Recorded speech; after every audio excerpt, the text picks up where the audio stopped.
아멘. 할렐루야. 우리 하나님의 은혜가 우리 모두에게 크게 임하시기를 간절히 기도합니다. 교회 공사가 이제 어느 정도 진행이 되었습니다. 비가 좀 많이 왔어요, 그렇죠? 그래서 덕분에 확인할 수 있었던 것은 공사가 잘 됐나 어쨌나를 확인할 수 있는 그런 시간이 되었습니다. 확인해 보니까 비가 그렇게 왔는데도 또 안에 비가 안 새고 그런 걸 보니까 공사가 잘 되었구나라고 하는 것을 확인할 수 있어서 공사가 다 끝나고 난 다음에 막 그런 것이 나중에 확인되어지면 곤란할 건데 아직 공사 중일 때 그런 것들이 확인할 수 있어서 참 감사하다 싶은 생각을 했습니다. 이제 앞에 여기 정면에 막 녹슬었던 부분들도 오시면서 혹시 보셨는지 모르겠지만 이제는 깨끗하게 정리가 되었고요. 벽 도색도 잘 되었고 바깥에서 보면 얼마나 우리 교회가 전체가 좀 중후한 색깔을 좀 갖게 됐어요. 그래서 70년 무게에 맞는 역사에 맞는 그런 중후한 컬러를 갖게 되었다 싶은 그런 생각을 하게 됩니다. 아시바가 있어서, 아시바가 뭔지 알죠? 교회에 이렇게 잔뜩 세워놓은 거. 이게 있어서 평상시에는 못 쳐다보는 부분들을 매일같이 이렇게 한 바퀴씩 돌면서 기도하는 마음으로 돌아보면 참 공사가 잘 되고 있다라고 하는 것을 확인할 수 있고요. 옥상에는 그렇게 자주 못 올라가잖아요. 근데 요즘은 옥상에 하루에 한 번 이상씩 올라가서 볼 수 있게 되는데, 그래서 지붕의 상태도 보고 확인을 합니다. 근데 옥상에 올라가다 보면 자연스럽게 보는 것이 뭐냐면 하늘을 쳐다보게 됩니다. 하늘을 쳐다보면 그런 생각이 들어요. 꼭 저 하늘이 우리의 인생 같다 싶은 그런 생각이 듭니다. 날 좋은 날은 파란 색깔을 띠고 있지만, 그런데 어떤 날 보면 구름이 막 오기도 합니다. 어떨 땐 먹구름이 오기도 하지만 날 좋을 때 구름은 또 하얀 뭉게구름 같은 것이 뜨기도 하면 그게 그림같이 얼마나 아름답고 멋있는지 몰라요. 그런가 하면 한쪽에서는 먹구름이 오는데 한쪽에서는 또 하늘이 밝고 그런 모습도 보고, 또 어떨 때는 비바람이 몰아치기도 하고요. 근데 그런 모습을 보고 있으면 우리 인생 같다, 우리 인생이 저렇지. 만약에 우리 인생이 파란 하늘만 가지고 있다고 한다면 아마 우리 인생에 성숙이라고 하는 건 없을 거예요. 비바람이 치고 그런 날들이 있기 때문에 곡식이 자랄 수 있고 그렇게 할 수 있는 것처럼 우리 인생에도 그런 비바람이 있기 때문에 우리가 더욱더 성숙할 수 있지 않겠나 싶은 그런 생각을 합니다. 맨날 좋은 날만 있는 사람에게는 성숙이라고 하는 것이 잘 없습니다. 그런데 많은 일을 겪은 사람은 그 인생에 깊이도 생기고 성숙한 삶을 살게 되어지는 줄로 믿습니다. 우리 인생이 꼭 그렇다 할지라도 때로는 이런저런 일 많이 생긴다 할지라도 하늘을 생각하시고 여러분의 인생이 그렇게 펼쳐지기를 간절히 기도합니다. 오늘 본문의 말씀을 통해서 저는 하나님과 화목하라라고 하는 제목으로 함께 은혜를 나누고자 합니다. 오늘 본문에 보면 누구든지 그리스도, 그런즉 누구든지라고 하는 말이 있습니다. 그리고 어떤 사람이든지 그리스도 안에 있기만 하면 새로운 피조물이 되어진다 라고 하는 말씀이 있습니다. 여러분, 여기 보면 그리스도 안에 있으면이라고 하는 말이 있는데, 이 그리스도 안에 있다고 하는 말이 무슨 말일까요? 내가 예수 믿으면 나 예수 믿었어, 그것만으로 내가 그리스도 안에 있다고 말할 수가 있을까요? 이 부분을 일본어 성경에서 보면 일본어 성경에서는 이렇게 번역을 하고 있습니다.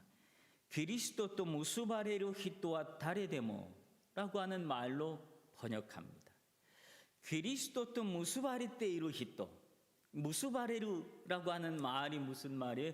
묶여 있다라고 하는 그런 말이에요. 그리스도와 함께 묶여 있는 사람은 딴짓하지 못하지요. 내 발이 그리스도와 함께 묶여 있는데 딴짓할 수 있겠어요? 그리스도께서 움직이는 대로 우리도 함께 움직여지게 되어지는 것을 봅니다. 여러분, 운동회 할 때 보면 2인 삼각이라고 아시죠? 두 사람이서 다리 한쪽을 딱 묶고 그리고 두 사람이 같이 뛰는 거지요. 그때 제일 중요한 게 뭘까요? 서로 호흡을 맞추는 게 제일 중요합니다. 자, 이제부터 뛰는 거야. 자, 하나 둘 하나 둘. 이걸 속으로 하나 둘 하는 게 아니라 말로 내면서 하나 둘 이렇게 하면서 뛰는 거야. 그러면서 둘이서 같이 하나 둘 그러면서 뛰면 호흡이 맞춰지고 그리고 발걸음이 맞춰지고 느낌이 맞춰지고 그러면 잘 달릴 수 있습니다. 그런데 서로 두 사람이서 호흡을 같이 맞추지 못하면 한두 발 뛰다가 금방 넘어지고 납니다. 왜냐하면 두 사람이 같은 마음이 아니기 때문에 한 사람은 빨리 가야 되겠고 한 사람은 조금 발걸음이 조금 늦춰지고 그러다 보니까 넘어지고 마는 것이지요. 그러므로 그리스도 안에 있는 사람, 그 사람은 그리스도와 함께 묶여 있는 사람이다. 그런 사람은 그리스도와 함께 호흡을 맞추는 사람이다 라고 합니다. 그러므로 그리스도와 함께 호흡을 맞추는 사람은 누구든지 새로운 피조물이 되어지는 줄로 믿습니다. 당연한 것 같아요. 내가 내 느낌, 내 생각, 내 방법대로 살아왔던 내 삶이 그리스도와 함께 묶여져 있기 때문에 당연하게 내 삶의 중심이 그리스도 중심으로 함께 옮겨지게 되어지는 줄로 믿습니다. 그런데 나는 이제 믿었으니까, 나는 구원받았고 또 구원받았으니까 이제 됐어 하는 사람이 자기 마음대로 자기 방식대로 여전히 자기의 삶을 살아간다고 한다면 그 사람은 그리스도 안에 있는 사람이 아닐 수도 있다는 사실을 기억해야 합니다. 왜요? 여전히 자기 생각 속에서 자기 삶의 방식으로 살아가고 있기 때문에 그렇다라고 하는 겁니다. 그리스도 안에 있는 사람, 그리스도와 함께 묶여진 사람은 자기의 삶의 방식이 아니라 그리스도 중심으로 내 삶의 방식이 조금씩 바뀌어지게 되는 줄로 믿습니다.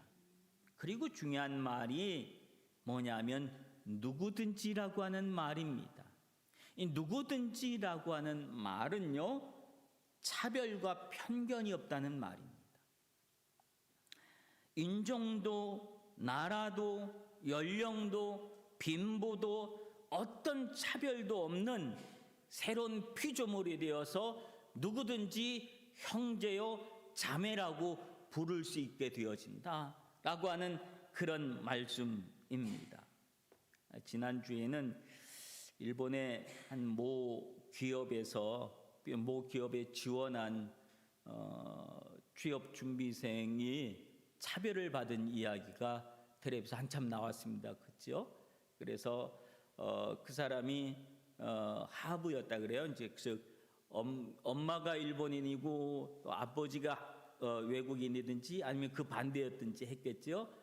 그런데 일본에서 태어났고 일본 국적을 갖고 있었지만 이름에는 이 어느 한쪽에 그런 스타일의 이름을 가졌겠죠. 그러니까 누가 딱 봐도 외국인이구나 라고 하는 인상을 가졌다는 거예요. 그랬더니 그 회사의 인사부에서 보고 외국인의 그리고는 제외시켰다는 거예요.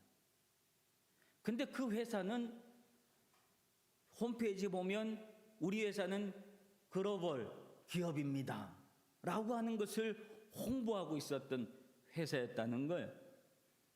이름 한마디만 가지고도 차별을 당하는 세상 속에 우리가 여전히 살아가고 있구나. 그 사람은 일본 국적이었는데 또 불구하고 이름 하나 달랐다고 하는 것 때문에 그런 차별을 받는 세상 속에서 살아가고 있다라고 하는 거예요. 이런 차별의 세상 속에서 우리가 누구든지라고 하는 이 말은 우리 그리스도의 복음 중에 복음의 내용인 줄로 믿습니다.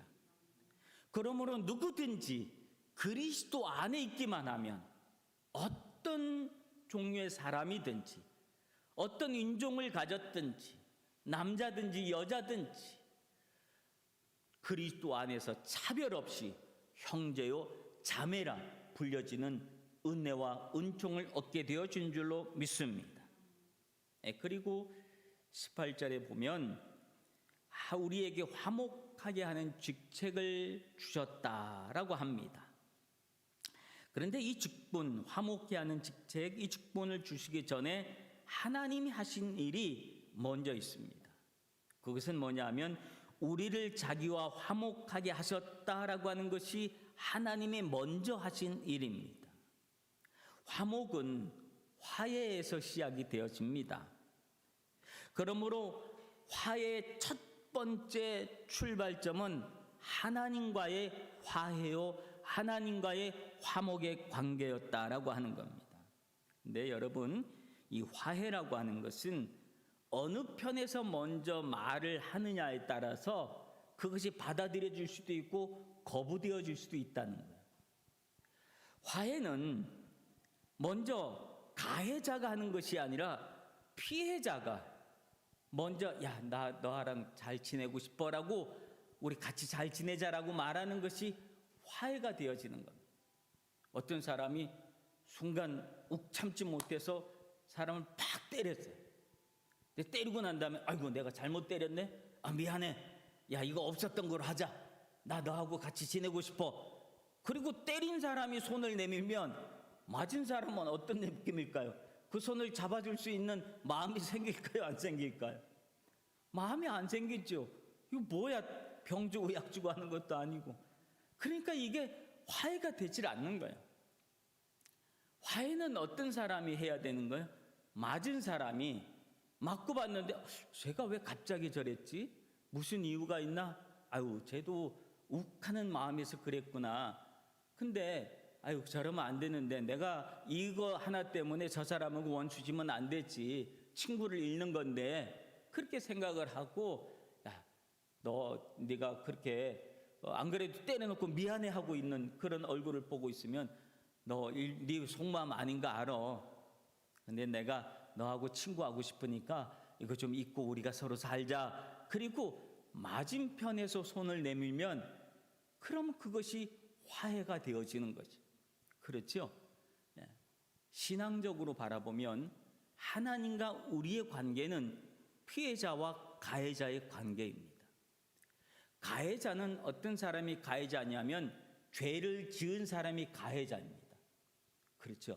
죄를 지은 사람이 가해자입니다. 하나님은 우리를 창조하실 때 우리하고 원수지간으로 지내게 하려고 우리를 창조하지 않으셨다. 하나님은 우리와 평화롭게 살기 원했던 거예요. 그래서 세상을 다 만들어 놓고 하나님이 보시기에 좋았더라, 쉼이 좋았더라 그렇게 말씀하시고 하나님은 에덴에서 하나님의 창조물들과 피조물들과 아담과 하와와 함께 행복하게 지내길 원하셨죠. 근데 인간이 죄를 지었어요. 인간이 하나님의 원하는 대로 살질 않았어요. 인간이 죄를 지으면서 하나님 앞에 가해자가 된 겁니다. 죄를 지어서 가해자가 된 거예요. 하나님은 끊임없이 우리에게 화해를 요청하셨어요. 그래서 어떨 때는 예언자를 보내주기도 하고 선지자를 보내주기도 하고 그렇게 하면서 화해를 요청했지만 인간은 끝끝내 반대하고 그리고 받아들이지 않고 그랬습니다. 결국은 그 아들 예수 그리스도까지 보내주셨지만 우리는 그를 십자가에 못 박아 죽여버리고 말았다는 거예요. 철저하게 우리는 하나님 앞에 가해자였어요. 근데 피해자인 하나님은 끊임없이 우리에게 화해를 요청하신 거예요. 그래서 그 아들 예수 그리스도를 통하여 오늘 우리에게 마지막으로 화해의 기회를 또 한 번 허락해 주신 겁니다. 오늘 이 시간에는 우리 이 자리에 앉아있는 우리 모두는 어떤 사람들이냐면 하나님께서 화해의 손을 내밀은 그 손을 잡은 사람들인 줄로 믿습니다. 우리는 하나님께서 내민 손을 잡은 사람들입니다. 그래서 이 자리에 함께 앉아서 우리가 하나님을 예배하고 있는 줄로 믿습니다. 끝까지 하나님의 화해를 받아들이지 않고 있는 사람들은 여전히 하나님의 손길을, 구원의 손길을 거부하고 손을 치고 있는 사람들이 얼마나 많이 있는지 모릅니다. 여러분, 우리는 하나님이 내민 손을 잡아야 합니다. 그것이 하나님과 화해하는 길이고 하나님과 화목하는 길인 줄로 믿습니다. 어떻게 하는 것이 화목하는 일이냐? 화목을 위해서는 상대방에 대한 이해와 배려가 먼저 있어야 합니다. 그래야 화목이 이루어집니다. 내가 잘못했고 그리고 미안하다고 하고 상대가 그 마음을 받아주었다고 한다면 그 다음부터는 어떻게 해야 할까요? 다시는 그런 일이 벌어지지 않도록 노력해야 하는 것 아니겠습니까? 조심해야 되는 것 아니겠습니까? 그래야 서로 웃으면서 잘 지낼 수 있는 것 아닙니까? 서로 웃으면서 잘 지내고 있는 그 모습이 바로 화목한 모습인 줄로 믿습니다. 여러분, 하나님과 화목하시길 바랍니다. 우리가 하나님과 화목하려면 화목의 가장 중요한 중심은 뭐냐면 예배입니다. 왜 하나님과의 화목이 예배가 되어질까요? 그 중심이 예배가 되어질까요? 예배는 우리가 하나님을 만날 수 있는 그런 시간이기 때문에 그렇습니다. 우리가 찬양을 하나님 앞에 올려드리고 기도를 올려드리고 하나님은 우리의 찬양과 올려드리는 이 찬양을 받으시고 우리의 기도를 들으시고 응답해 주시고 그리고 하나님의 말씀으로 우리에게 말씀하여 주시고 그리고 우리를 위하여 축복하시는 그 모습이 아름다운 하나님과 교제하는 아름다운 화목의 현장인 줄로 믿습니다. 그러므로 우리는 하나님과 화목하기 위해서는 예배를 잘 드려야 됩니다. 예배는 현장에서 드리도록 애를 써야지 됩니다. 그래야 우리의 마음이 하나님을 향한 하나님, 나 하나님하고 화목하게 잘 지내고 싶어요 라고 하는 우리의 마음이 하나님께 전달되는 것 아니겠습니까? 아무리 사랑한다 해도 사랑이 전달되지 않으면 상대방이 느끼지 않으면 사랑한다고 말하지 못한다고 하는 것 아니겠습니까? 하나님, 나 하나님하고 잘 지내고 싶어요 라고 말로만 하고 행동은 그렇게 하지 않는다면 오늘 우리는 하나님과 화목한 사람들이 아닐 겁니다. 여러분, 하나님과 화목하시길 바랍니다. 하나님을 향한 여러분의 믿음과 또 그분 뜻대로 살아가려는 우리의 열심이 있고 그 믿음의 열심을 바라보시고 하나님께서 은혜를 베푸시고 축복하는 그 자리가 바로 예배의 자리인 줄로 믿습니다. 예배를 소중히 여기시기를 바랍니다. 그리고 중요한 것은 하나님과 화목한 삶을 살아가는 이들에게 우리들끼리도 서로 화목하게 살아가도록 우리에게 그 역할을 주셨다고 합니다. 그 역할을 오늘 본문에서는 직책이라고 합니다. 화목하게 하는 직책을 우리에게 주셨다라고 합니다. 여러분, 우리가 화목해야 될 대상 중에 가장 첫 번째 대상이 누구라고 여러분은 생각하십니까? 저는 생각하기를 가장 첫 번째 화목의 대상은 자기 자신과의 화목입니다. 많은 사람들이 자기 자신과 화목하지 않는 사람들이 많습니다. 왜냐하면 기대치대로 움직여지지 않은 자기 자신의 모습을 알기 때문에 그래요. 내가 늘 말에 실수를 해놓고 내가 왜 이렇게 자꾸 말에 똑같은 말에 실수를 하는지 몰라. 사람들의 마음을 아프게 해놓고 내가 왜 똑같은 실수를 맨날 하고 있는지 몰라. 나도 내 자신이 미워. 이러는 나도 내 자신이 싫어. 그러면서 자기 자신을 미워하는 사람들이 참 많이 있습니다.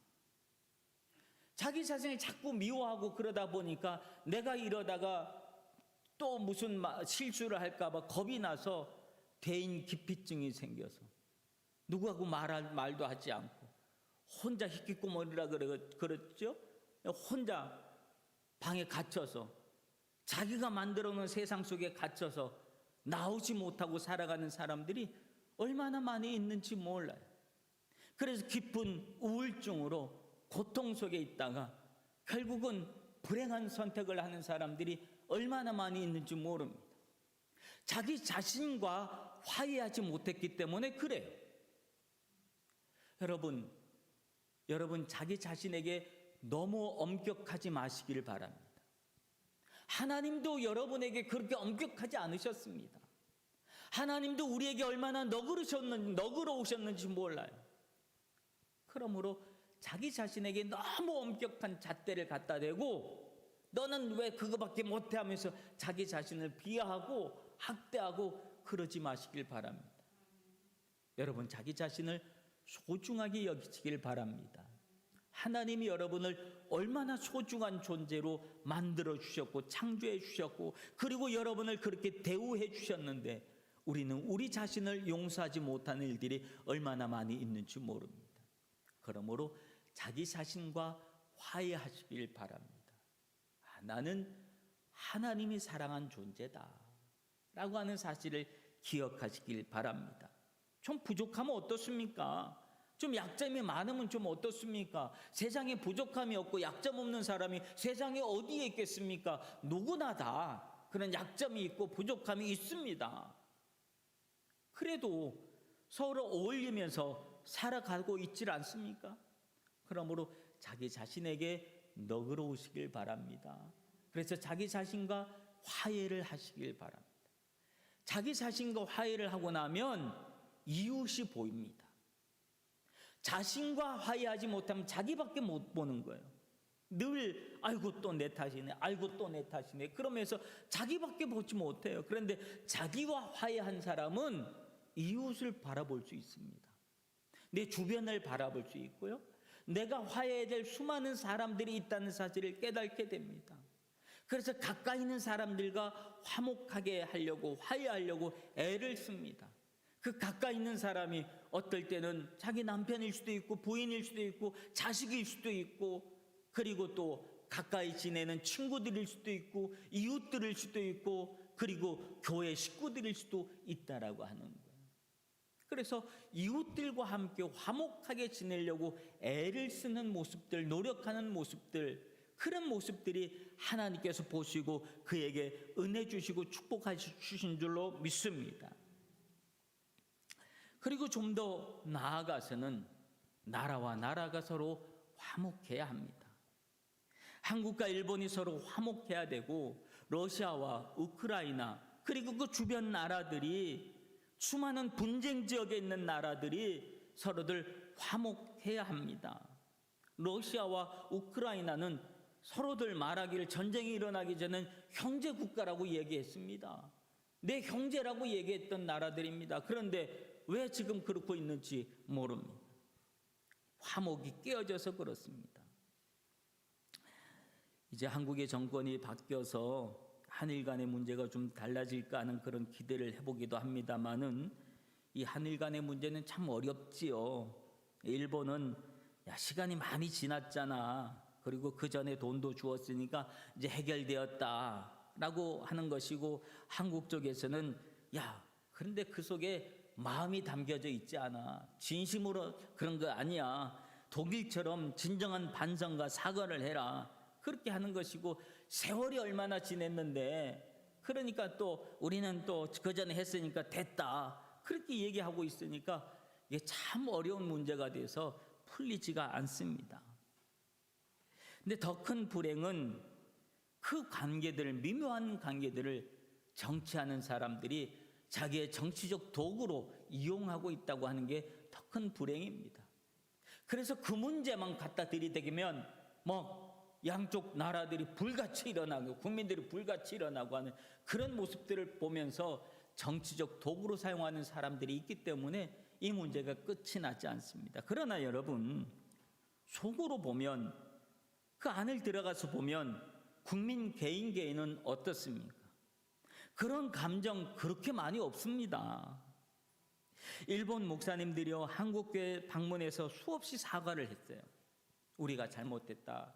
그러면 한국교회에서는요 그 일본 목사님 사과하는 일본 목사님 끌어안고 우리가 용서합니다. 이제 됐습니다. 그리스도의 사랑으로 용서합니다. 그랬어요. 그리고 일본에 수많은 선교사들을 보내주고, 그리고 일본 교회를 도우려고 얼마나 많이 힘쓰고 애쓰고 있는지 몰라요. 여러분, 하울류의 붐이 일어나서 일본 안에서 얼마나 한국을 좋아합니까? 이번 골든위크 때 TV에도 이렇게 나오더구만요. 옥구보, 신옥구보, 쇼칸도리, 얼마나 사람들이 많이 몰려가고, 한국에 못 가니까 그 대신 신옥구보라도 가서, 거기라도 가서 한국 거 뭐 먹고 싶다. 그래서 얼마나 많은 사람들이 몰려갔고, 한국에서도 일본에 오고 싶은데, 여행 오고 싶은데 못 와가지고 안달난 사람들이 얼마나 많이 있는지 몰라요. 이게 뭐야? 민의라고 하는 것이죠. 국민의 뜻이라고 하는 것이죠. 그러니 정치하는 사람들이 이런 국민들의 마음 정서를 알아서 이것을 잘 서로 풀어줄 수 있도록 해야 되는데, 그것보다 자기의 정치적 도구로 사용하려고 하니까 이런 문제들이 끝이 나지 않고 있는 그런 모습들을 봅니다. 우리는 서로 입장을 이해할 수 있어야 합니다. 이제는 전 세계가 서로 얽히고 얽힌 경제 사슬 속에 있어요. 러시아가 우크라이나를 침공하고 나니까 그 두 나라만의 문제인 줄 알았더니, 그 문제로 인하여 지금 얼마나 엄청난 경제적 위기들이 일어나고 있고, 우리들이 실질적으로 생활 물가가 얼마나 많이 올랐어요.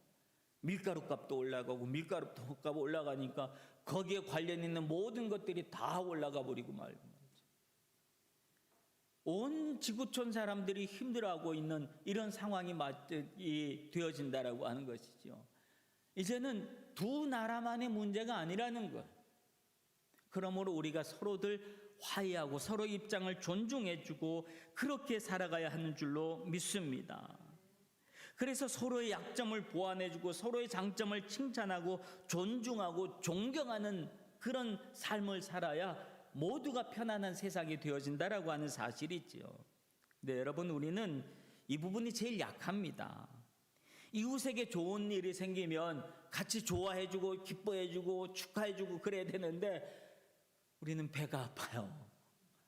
저 잘 되는 거 내가 됐어야 되는데, 내가 그 자리에 갔어야 되는데, 내가 그 자리에 있지 못하다고 우리는 존중과 칭찬과 이런 박수를 보내는 것이 아니라 미움과 시기를 나타낼 때가 얼마나 많습니까? 화목이 깨어져서 그렇습니다. 그러나 화목하게 하는 사람은 자기 자신의 자존심을 세우는 사람들이 아니라 상대방의 자존심을 세워주는 사람이 화목하게 하는 사람인 줄로 믿습니다. 그래야 나를 존중해주고 인정해주고, 그리고 해주는 그 상대를 위해서 더 큰 아량을 베풀어주고 그를 도와주고 기쁨을 나눠주려고 그러고 힘이 되어주려고 하고, 그런 마음이 들지 않겠습니까?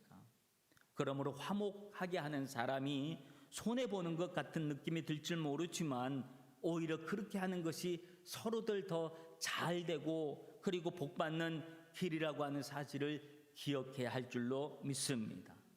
사랑하는 성도 여러분, 하나님이 우리와 화목하게 지내고 싶어서 먼저 손 내밀어 주신 그 손길을 기억하시길 바랍니다. 주 안에서 행복하게 복되게 살아가는 것이 주님이 원하시고 기뻐하시는 일입니다. 그래서 더 큰 축복으로 더 큰 은혜로 갚아주시는 것입니다. 하나님과 화목한 사람은 행복하게 살아가게 된다는 사실을 기억하시기를 바랍니다. 그리고 자기 자신과 화목하시길 바랍니다. 자기 자신에게 너무 엄격하지 않아도 괜찮습니다. 하나님이 만약에 우리에게 엄격한 잣대를 댔다고 한다면 우리가 살아남을 사람이 누가 있겠습니까? 하나님은 우리에게 그렇게 엄격한 잣대를 대고 너 왜 이거 못했어? 라고 책망하신 분이 아니었다는 거예요. 못해도 괜찮아, 못나도 괜찮아, 실수해도 괜찮아. 우리에게 얼마나 너그러우셨던 주님입니다. 그러므로 우리 자신도 우리 자신을 그렇게 너그럽게 받아주고, 우리의 잘못된 부분들이나 우리의 부족한 부분들은 스스로 채우려고 애를 쓰고 노력하는 그 삶의 모습이 오히려 아름다운 모습인 줄로 믿습니다.